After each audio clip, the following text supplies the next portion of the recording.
When you write your book one day, man. When you write your book. I think I'm gonna pass on the book. Anyway, how y'all all? Welcome, Moon Griffon Show. Great to have you with us as we rock and roll. 844-766-6607. Hickson has it hotline. It is Friday Eve, Brandon's almost favorite day, which is Friday with payday. It's awesome, man. You know, Brandon, See, Royal agrees with me. I knew when payday was. You know how? Brandon texted me, I think Sunday or Monday, are you going to be here Friday? Well, make sure you're not trying to skip. Fair enough. Anyone who puts up with you all the time, Moon, deserves to get paid. By the way, you're listening to Roy Alexander. He's going to join us for a little while this morning and talk about all this expansion of gambling. But I kind of got a kick out when I got there for Brandon. Brandon was basically saying, look, this is the Friday I really like. Yes. Oh, yeah. But Brandon being an award-winning not a producer of his own stuff. That's the same. The host has no awards. The producer has awards. Moon. He's carrying you. I got some awards, but I'm not going to tell you what they're for. Oh, man.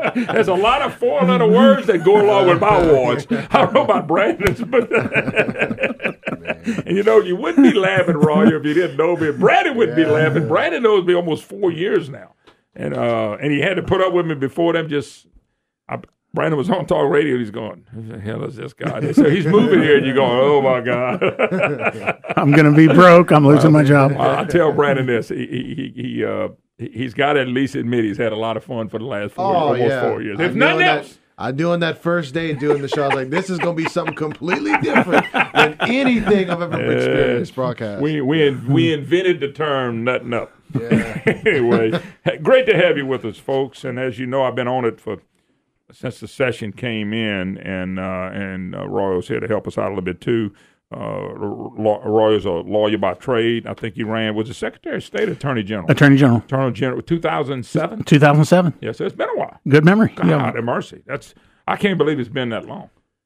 And by the way, let me throw this in. He knows a young lady from Strong's. Who's listening? She is? But let me tell you something. It was funny. Did she send you the picture last time I was in Shreveport? She did. Yeah, I was laughing because I had ate with a friend of mine, and I was coming back here. We did a remote, and I said, man, I'm going by Strong's and pick up some pies. Those are the best pies. Yeah, we went by and picked up some, and she was there. I said, where's Roy? As a matter of fact, you had told me you were out of town. I said he was out of town. She said, well, let me take a picture because I want to send him who came by to get some pies with us. And I brought back a few pies. Even Brandon ate the what do you eat? Chocolate? Oh, no, chocolate, the strawberry, and the butterscotch. butterscotch. Yeah, butterscotch. Yeah. There's three. It's just the kind of small business that you like. There's one in Shreveport, one in Bossier, and then an original right across from Centenary College. Three Strongs. That's correct, and I think it's all family. It is. It is. So yeah, and they are real good people, man. It was a lot of fun. But anyway, all right. I guess you've been watching this too and following it, and I just kind of get a kick out of this. And my big beef is this, okay? Should we ever have gambling? No. State Constitution said we did, so they renamed it gaming. They go to the Supreme Court and say, well, the legislature says it's gaming, so we got gambling. And, all right, that's fine. So we're now having a debate about, Ronnie Casino Johns and the gang is all going, we're not expanding gambling. And the first thing they said on any of the committee meetings, I'm telling you, well, we're here today not to expand gambling. And I thought, guess what they're doing? They're expanding gambling. Now, Roy, you're watching the bills. I thought it was 30. You said it was 40 originally. But in all fairness, how can anybody, why don't they just say, look, we want to expand gambling. Here's the reason why. Don't mean we would be for it or against it. The fact of the matter is, just say what you're doing. Why the deception of we're not expanding gambling? $350 million investment in Harris. All riverboats now can come in and expand everything. We want to do sports betting. We want to do sports betting all over the state. If you already have casinos or bars, you can do sport.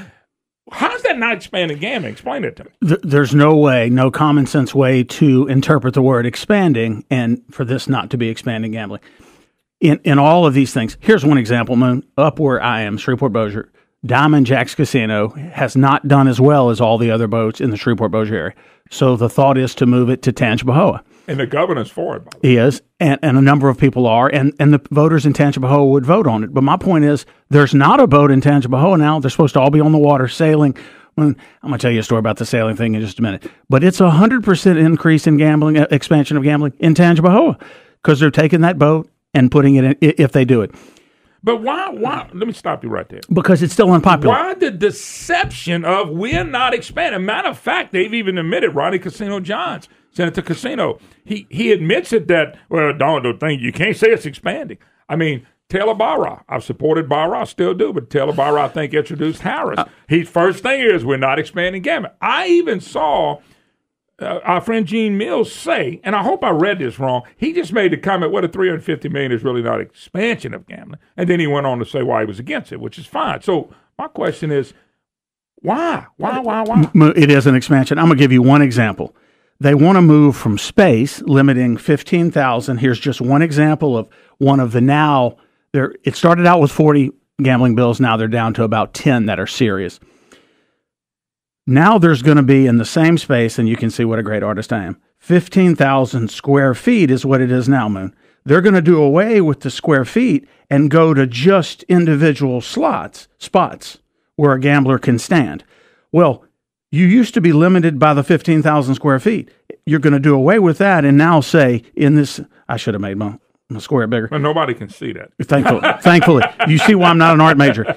Now, we're not going to have the limitation on square feet in a casino anymore, Moon. We're going to say you can't have more than 2,365 spots.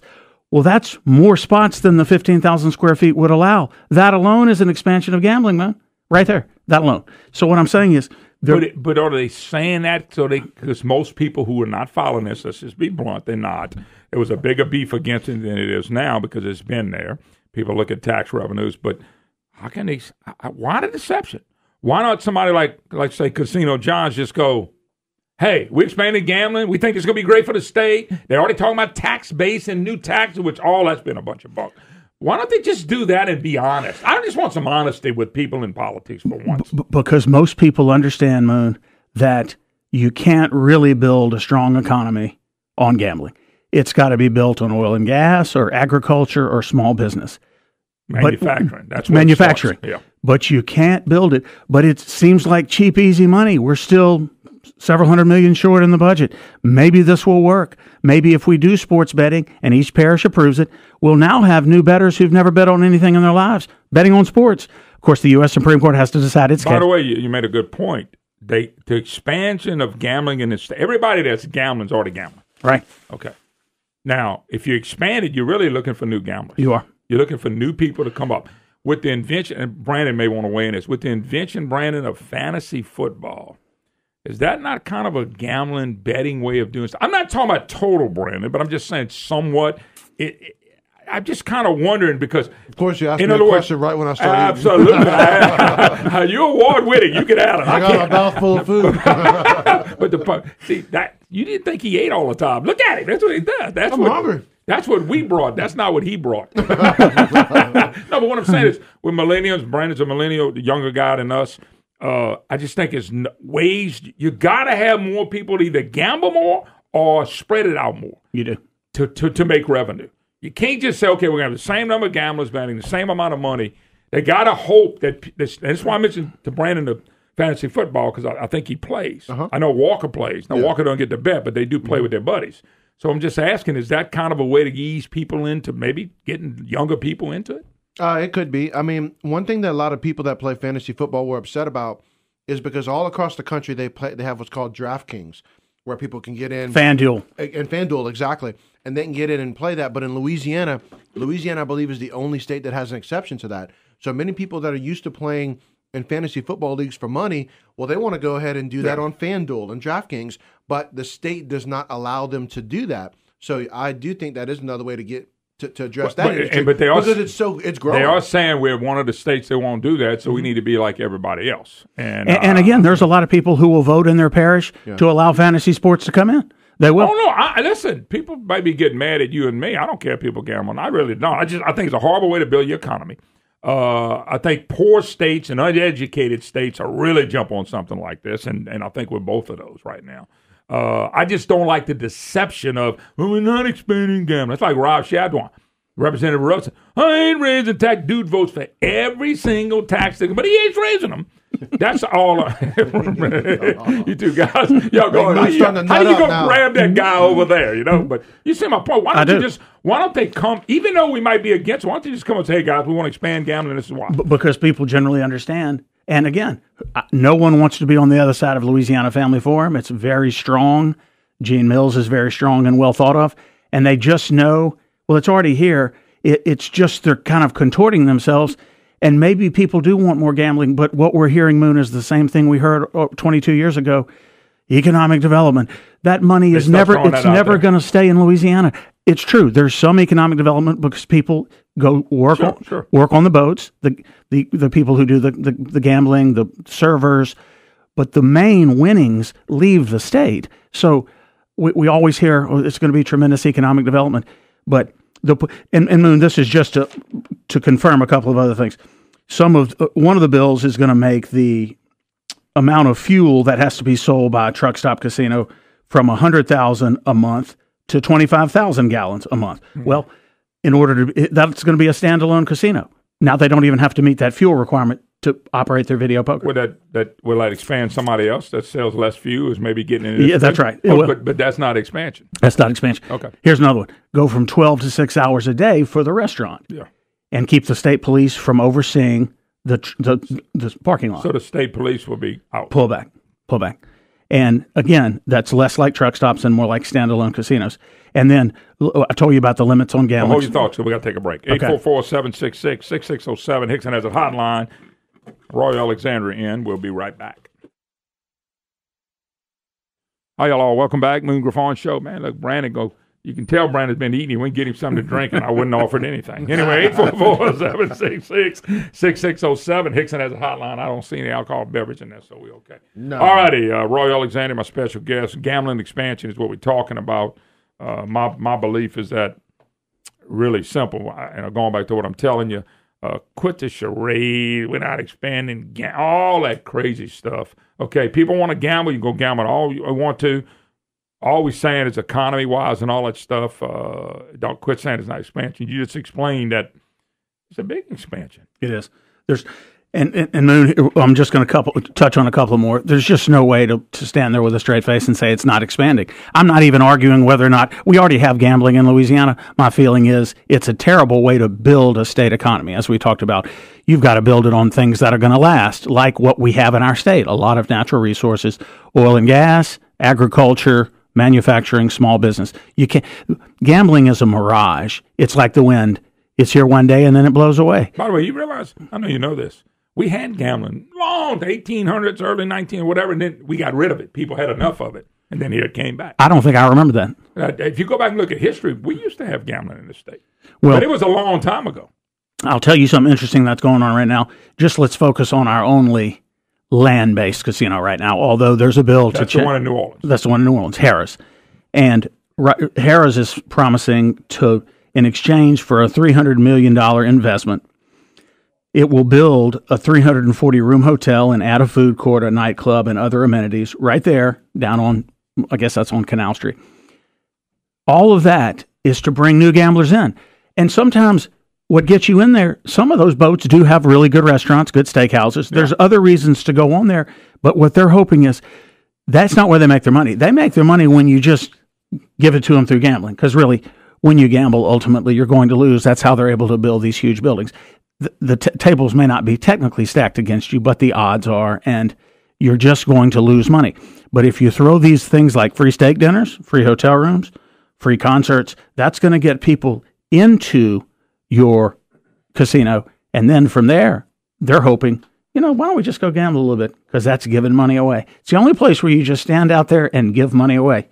And, that one of the things they want to do, that's Harrah's, but a separate bill is to increase what they call promo play, which and that bill seeks to eliminate taxes on the gaming proceeds from the free dinners. Anything they're doing for free, they won't have to pay taxes on.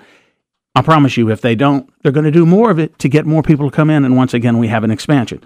That's just one of them. And then what we've talked about, creating a statewide sports book, that's where it would authorize gambling on sports at Harrah's, the 15 riverboat casinos, the 200 truck stop casinos, and more than 1,000 bars and restaurants who have video poker in Louisiana. Right now, sports gambling is not legal. The U.S. Supreme Court's going to decide that soon. If this is not an expansion, I mean, then what does the word mean? I tell you what, let's go to the Supreme Court. I'm not a lawyer. I don't even get to play one on the radio. But I can take a guess. My gut feeling is when it gets to the Supreme Court, because I'm watching the Supreme Court for a long time, they turn it around and say, look, this is a state issue. And they send it right back to the states. And anybody wants to have sports betting, they can. I think Brandon said 49 of the 50 states are kind of headed that way or in that thing now. No, they're in it already. So really, when you get down to it, all the Supreme Court has to rule is that it's a states' right. It's amazing. It'd be a states' rights for that. But if we kill babies, it's not a states' right. It's a federal deal. Is that not amazing? See what I'm saying? Whatever they want to federalize, they do. Abortion, killing babies. And then they'll take something like that and say, we don't want to deal with that. And I think you made the point off the air. A lot of these judges, they're not into the gambling. They could care less what happens with that. If that's the case, they throw it back to the states. That's what you do. You just throw it back to the states. And I think that's what you'll see happen. That means then sports gambling will be able to come. And we will already have the vote to make it happen. You see, yes. You take the vote now, you pass it, and then you wait to see what the Supreme Court does. And if the Supreme Court's going to rule, remember what I'm predicting, Brandon. I am a lawyer. I don't even play one on the radio. But I'm predicting that this is what will happen. And most of these states will be begging for more money. We see Louisiana, we'll never have enough money for Louisiana. But most of these other states are in the same boat. Tell me if I'm wrong. No, you're exactly right. Moon, and our Constitution says, this is what I love about these darn lawyers. Gambling, the quote we're focused on, the part of the Louisiana State Constitution says that gambling shall be defined by the legislature and suppressed. Now, we'll talk about this when we get back. That's why they made it gaming. It's not gambling in the state Supreme Court. So when the legislature says gaming, they define that different as gambling. Boom. That's what the legislature defined, and it was. Our Louisiana Supreme Court made up of more lawyers. Something about you lawyers. I tell you what, I may not be a fan of lawyers, but when I need one, I love them. We'll take a break. We'll be right back. Absolutely. He should be going to jail. How y'all are? I'm not going to tell you who I'm talking about. It's not important. Anyway, great to have you with us. 844-766-6607. Hickson has a hotline. Maybe one of you people out there that want to make a comment. Once again, we understand gambling's here. We understand the way it got here was totally wrong, but it got here. It's here. Some people, I know friends. I got people that know business in it. That's fine. But once again, Roy Alexander, my special guest. I know the family forum's with me when I'm saying that, we just need some honesty in politics. Somebody called yesterday laughing, go get a politician to be honest. But we do need some honesty so we can make good decisions. And a lot of times that's not what we're getting, And it's very frustrating to me. It is. When it's sometimes it's easier to tell the truth. It is. And I'll tell you, man, the reason from the beginning, from 92, 93, 94 on, the reason that gambling is so heavily regulated is because if you don't do that and keep the industry's feet to the fire, you really are going to have crime and corruption, not even to mention the human laws. But again, I'm not even trying to relitigate what we already argued back to have gambling originally in the first place. My only point is it's not the best way to build a state economy. I know our state is tax-starved. At least that's what we're always told. I never know that I fully believe all those NGOs, they call them, Moon, that $6.5 billion a year in the state budget that they never can address. But they never do. They just hide it. They move it around. And I never understand why, even as Secretary Kennedy, now Senator Kennedy said at the time, if we just cut across all of that, 5%, 7%, we would probably solve our budget woes. But for whatever reason, we never addressed that. Jay Darden was going to address that. He just never got back to us after 2 years. Really, he went. D. Richard, we hadn't heard from D in a long time, Representative Thibodeau. He was working on the bill Kennedy put out, and Darden and him came to him and said, look, I'm going to go through all that, and I'm going to get back to you. But I had Matthew Block, the chief executive. I heard that interview. Sitting right there telling me, this was, 6 weeks ago now, Brown? 7? He said, Brandon's my witness. Brandon's honest on the program with me. He'll stop me. He sat right there and said he would send me the information. Yeah, he would send me that information, and he never did. He also said he would send me information on the Barra plan that Barra wrote and gave to them. Never got that either. Have you even heard from him since Ain't heard then? from him at all. But the man sat right here and told our audience. Matter of fact, Brandon, I want to go back. We're going to go back, and I want you to send that to me the second hour. He said it in the second hour. I'll go back and find it. I want to play his words of what he was going to send to me. This is Executive Counsel of the Honor Code, who, by the way, is 0 for 6 against Jeff Landry in court trials. You know that, huh? He gets beat by Jeff Landry, not every now and then. Not 50% of the time, not 80% of the time, 100% of the time he gets beat.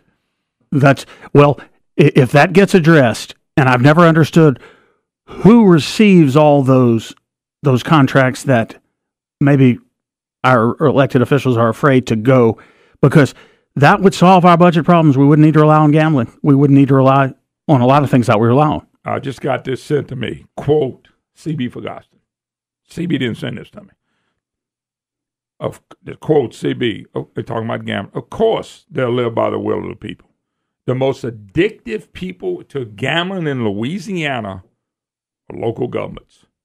So the local governments will lead the charge. The video poker people will not even have to do any lobbying. Wow. CB Ferguson back when all this started. This is before they got it. How about that for words of wisdom? Wow. From CB. And CB fought it for a long time. It's here. I understand that. But that's exactly what happens. You enjoyed, that's fine. But think about what he just said, man. In those parishes where we have it, that's how, unfortunately, a lot of local government sustains itself. It shouldn't be that way. If we had a strong economy, there'd be other ways to sustain local government without using a mirage. It's a false promise. Gambling is such a false promise, Moon. I mean, it is a house of cards. That sounds cliche, but it's like the wind, as I said earlier. It will come in and blow away. You can't ultimately exist on something as shallow and unreliable as gambling if you're going to fill a budget hole as we need to. I mean, I'm a fiscal conservative. I'm a social conservative for that matter. But I never understand why certain parts of our state budget aren't addressed and looked at. And again, I know the thing about discretionary and non-discretionary, but this worries me, Moon. I mean, it's an expansion, and Yeah. By the way, if this does what they say it's going to do, because you notice when they talk and they start talking about tax revenue, we could fill the budget holes like this. I got to tell you, you can never fill a budget hole if you have a spending problem. That's exactly right. Never. You can never. So, in other words, if we did everything this governor wants to do, which he wants to raise taxes on everything, on everybody, every chance he gets. That's all he talks about. That and LGBT. That's it. He doesn't talk about anything else. He can never, ever fix his budget hole at home if all he ever talked about with his beautiful bride was, we need to get some more money in this house. We got 6 car notes, and we got 2 house notes, and we got 2 boat notes. We need to get more money in. You can't fix it. No.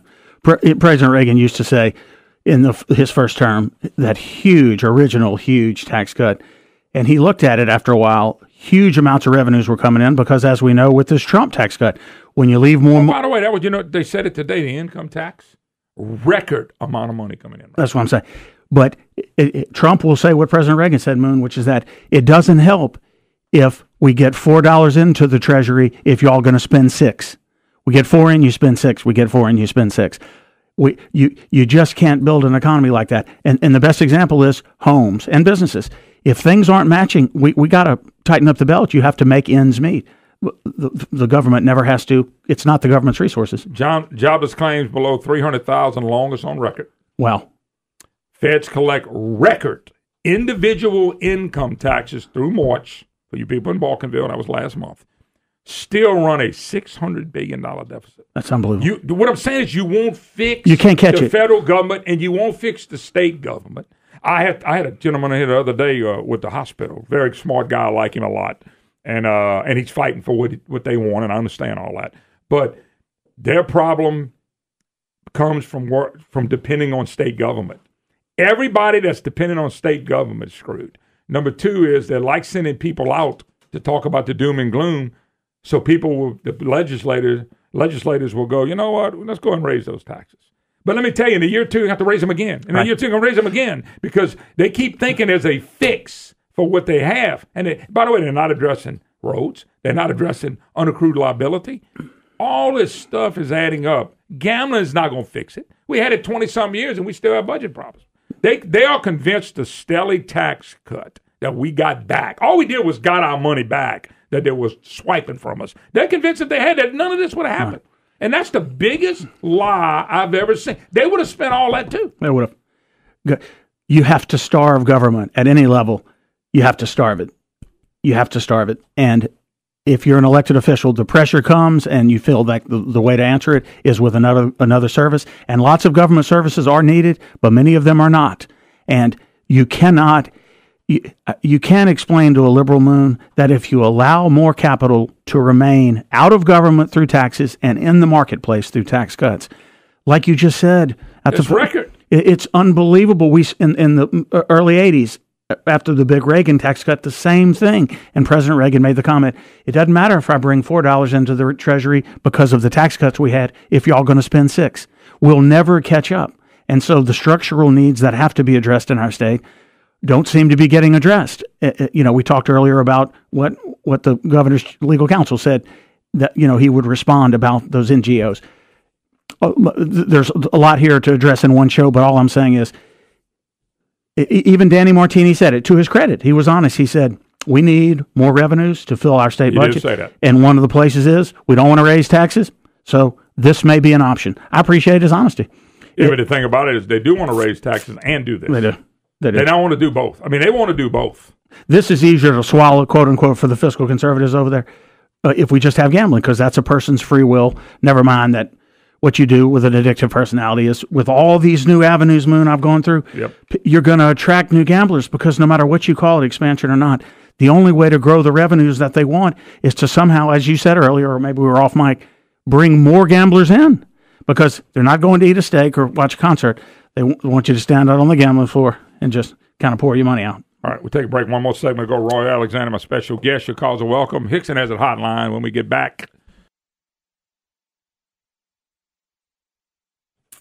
Hi, y'all. Welcome back. Moon Griffon Show. Great to have you with us. 844-766-6607. It is Friday Eve. Roy Alexander, my special guest. Royal, you've been a lawyer and things of that nature. I just want to get your take. I've eventually this thing on Trump, which is really nothing.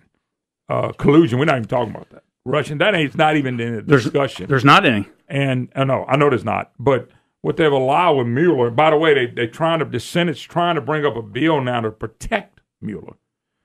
And you got Republicans that'll jump on this too. Lindsey Graham, Thom Tillis, North Carolina, Cory Booker. You think of Obama and go about 60,000 miles left. That's Cory Booker. Christopher Coons of Delaware introduced legislation, Special Counsel Independence and Integrity Act, would let Mueller or any other special counsel receive an expedited judicial review within 10 days of being fired to determine if it was a good cause. So you got now the Republicans and Democrats trying to come up with a bill. It's all out to get Donald Trump. Never Hillary, never Bill, never Obama, never Holden, never, who was the Attorney General, Loretta Lynn, Clinton, the Clinton Foundation, Comey. These people are all so corrupt. There is a deep state going on. I mean, absolutely. And they want Trump, because if they ever get Trump's people turned on him, and I think that's the key now. I think all this other stuff is a bunch of bunk. Then they can get Trump out of there. So we can go back to being what? A communist state? A socialistic, Marxist-type Obama man? Where they control healthcare and the economy and every part of our lives? These people on the left are stupid and their voters are dumber. But the point being is they're convincing our voters one day, because I think this thing's going to end up bad before it's over.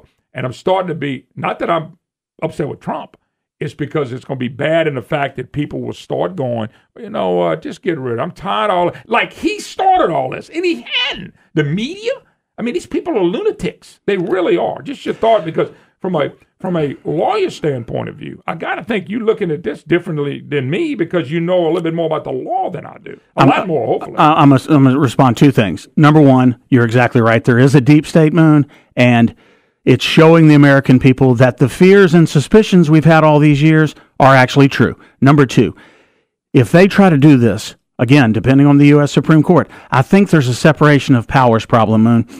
President Trump, or any president, is the head of the executive branch. That means he can fire anyone beneath him. If the House and Senate try to weigh in and limit something that falls under the executive branch, most good judges looking straight at the law should say, no, Congress doesn't have the power to protect Mueller because the president, as executive authority, 1/3 of our government, has the power to fire Mueller and Sessions and Rose. Did he have the power to fire Comey? Absolutely. Absolutely. I mean, Absolutely. Absolutely. He had a right to fire a nothing, a zero. And again, Moon, now we're straight up in constitutional law. I don't know if the way to go after a president, the whole issue, it's really a constitutional law question, is whether or not a president can be indicted. No one is above the law, but Trump isn't. A president isn't just anyone. A president is the head of the executive branch, and underneath the executive branch are all those powers the Constitution gives him. We have judicial, executive, and legislative, a three-part federal government, which is supposed to be co-equal sovereigns with the states. Of course, we know the federal government tends to crush the states. But my point is, now may sound crazy, but I'm as conservative as you are. If I were President Trump, I would go talk to the American people and say, I have the power. This has gone on for now. Let's say we're almost to May. Let's say in June, if he even goes to June. That's 18 months of his presidency. We elected him. He's being distracted from what we want him to do, Moon. So I'm going to say, ladies and gentlemen, I'm firing everyone, and I'm pardoning this people. There's never been any collusion. What does a relationship I may or may not have had with a woman have to do with Russia collusion? Nothing. It's because once they make him the special counsel, the special prosecutor, Moon, they can go wide. They gave him unlimited ability to go after everything. We're talking about porn stars and all this other before he was even a president. Way before. I mean, Bill Clinton with Monica Lewinsky was in the White House. An 19-year-old intern with the President of the United States. And by the way, the same press that's pounded Trump protected him. They did. I always say this about James Carville. I don't care if you like him a lot or not. They love him. They put him all over the place. He's an abuser of abused women. He abused women, and you pick up the phone, he's going to speak at the chamber. He's on TV. They letting him call, he's a funny guy. He abused women for years for Bill Clinton, and they protected him. That's who James Carville is in my book. And why? Because he's a leftist. He's a liberal. He's a deep stater. He's a deep stater.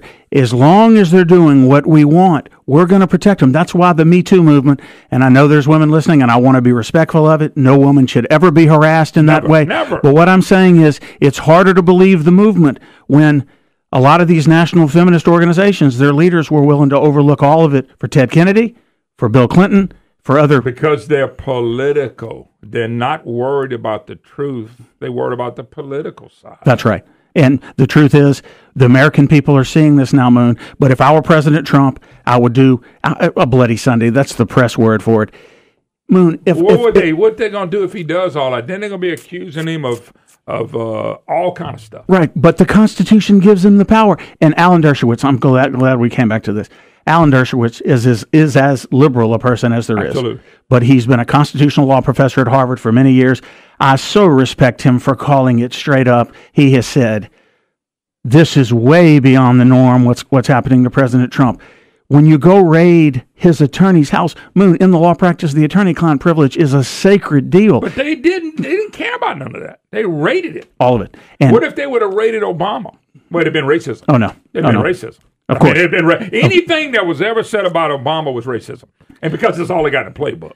If they're going for blood, I'm not trying to be... They're going for blood. It bothers me now because I know how people give up on our side. I know how people never fight. Get discouraged. They Jay Dorn types. They just going to be wimpy. Did I mention Dorn the wimpy? Yeah, wimpy. That J. Dorn type Republicans. That's the worst kind in the world because you can't trust them. Ask Vitter. He still ain't got the knife out of his back. But anyway. That's a great analogy. My point is just that if I were Trump, he has the power as the chief executive to fire all those people and say, you'd just fire them all. You're done. Until I find someone at the Department of Justice who's going to do what I want because you're in the executive agency, and guess who's the head of it? Me. Any one of y'all that y'all have accused falsely, I'm pardoning all of them right now. Bam, bam, bam, bam. Look, to me, I love every bit of it. But as the way Trump is, I could see him presenting that saying, this has been distracting to my administration from the moment I was sworn in, and it's enough. They never gave Trump a chance. They never. Because they felt like that woman should have won. They do. Okay? And that woman would have been a hellhole. Going all over the world saying, the list is now up to 22 things she's blaming. Oh, my God, man. She blamed me 3 times, and she don't even know me. But that whole thing is so frustrating. Now, somebody that hates Trump and hates Republicans and hates conservatives, they're loving it. Right. They're not paying attention what's going to eventually happen to them. Right. I remember when, you read about when the Jews were killed by Hitler, and everybody was just quiet as a mouse. Maybe he won't bother us. Oh, Maybe no. he'll leave us alone. I just finished Eventually, if you think they're doing bad to someone else, they're going to do bad to you. That's exactly right. And the people that vote for that are going to be the ones hurt in the long run. And Moon, I love Churchill and never would have thought in our discussion today about Louisiana expansion of gambling, we'd be talking about Churchill. That's because you're talking to me. Exactly. But the thing about Churchill is before FDR got America into the war, before Pearl Harbor happened, which gave really a justification, that's our homeland, we have to defend it. Before that, Churchill bravely by himself for 3 years held the Nazis off. The French ran off, couldn't find somebody to surrender to fast enough. It's like Norman Schwarzkopf said about the French one time when they said, well, in the Persian Gulf War in 1990, they said, the media asked him, well, General Schwarzkopf, you know that the French aren't joining the American coalition to go to war. And he said, going to war without the French is like going deer hunting without your accordion. I remember that. That was awesome. And by the way, he was right on the money. He was. All right, sir. Thank you very much. Thank you very much. All right, man. By the way, Louisiana Senator confirms he's considering a run for governor. Rob posted it. Do you read who it was?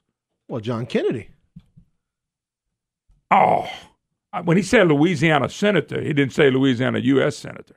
So when I think of Louisiana Senator, I think of the state senator. Thank you. We'll do it again. Thank you, buddy. All right, we'll take a break. Be right back.